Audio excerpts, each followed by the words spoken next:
طعمه حلو.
خانواده‌اش رو نداره و نمیتونه این مخارج رو به دست بیاره. حالا به هر دلیلی مثلا از کار افتاده است دیگه نمیتونه کسب درآمد کنه، خب این میشود به عنوان فقیر اصطلاحی برای مخارج زندگانیش مونده، توانایی به دست آوردن این مخارج رو نداره.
پرداخت زکات فطره بیان شد.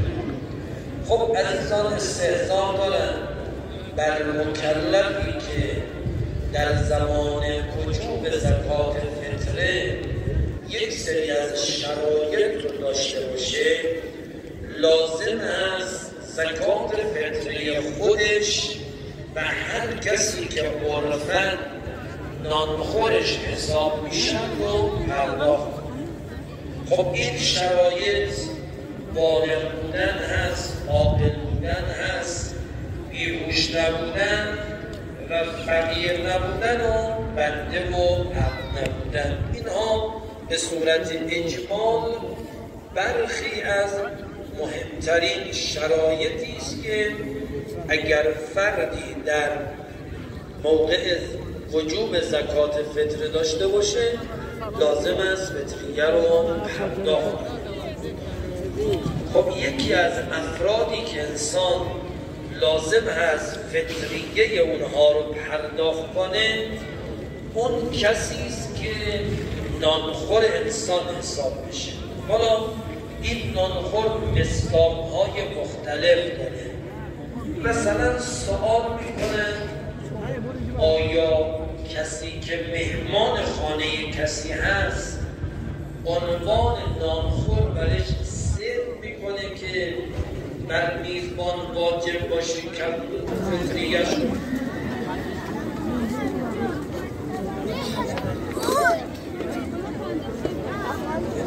الماء طعمه حلو.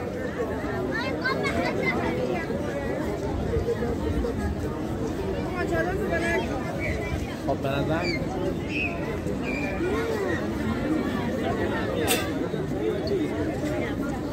بیاین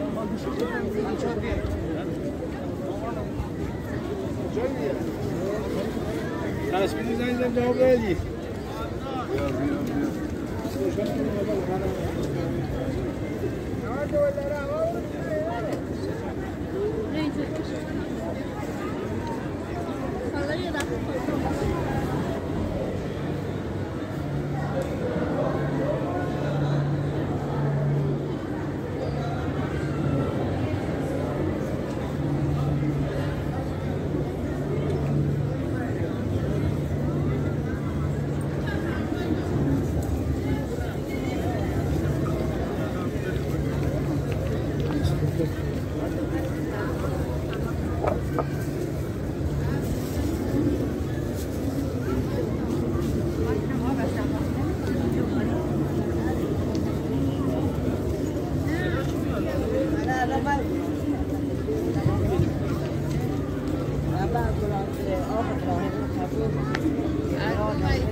دلم از نور سحر همراه روزه و افطار ثوابش نرود. انشالله که بیشترین بهره ها رو از ماه مبارک رمضان برده باشیم و حال و هوای ماه مبارک در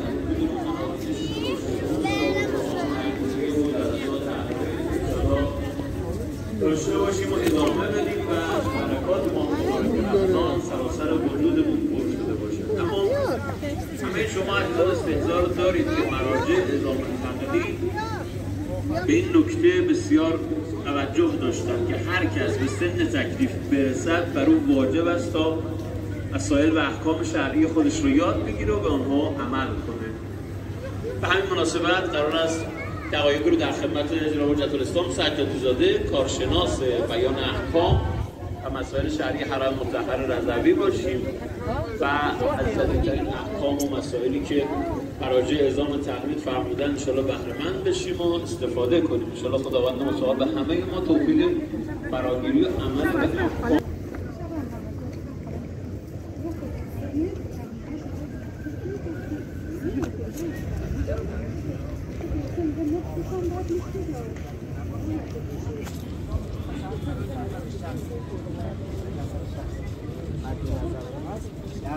شما فقط پرستش کنید دسترسی بهشون نه.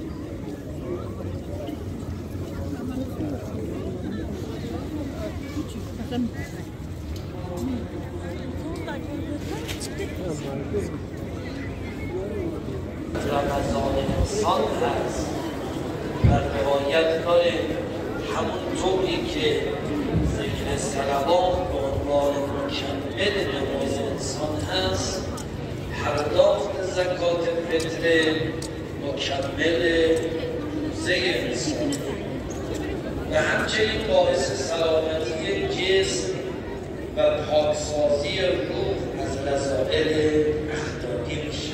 اینها بخشی از آثاری است که برای مسئله پرداخت زکات فطر بیان شد.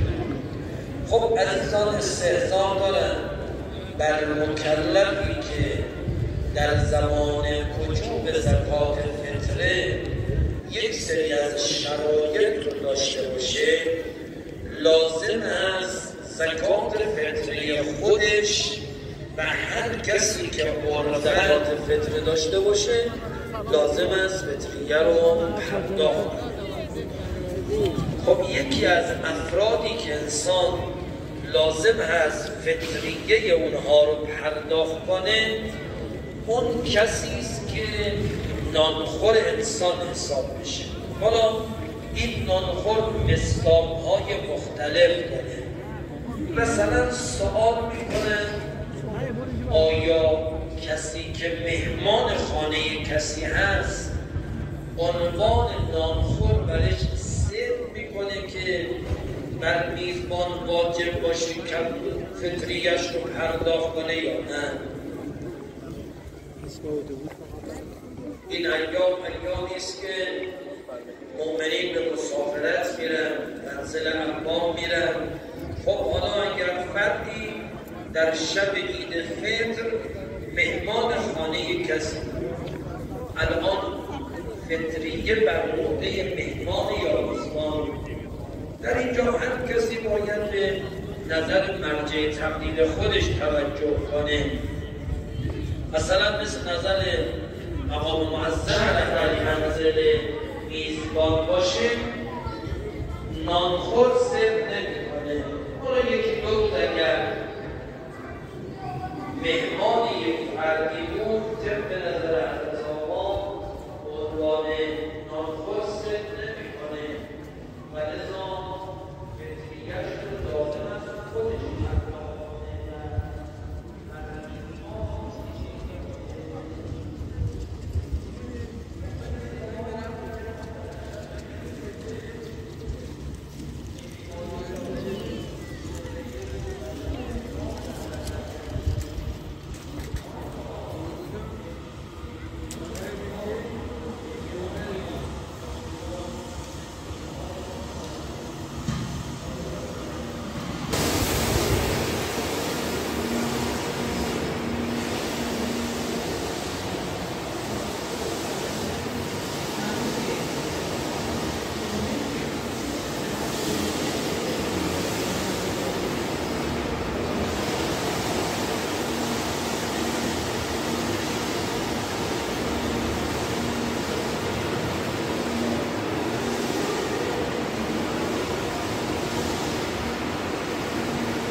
شما على حسن محمد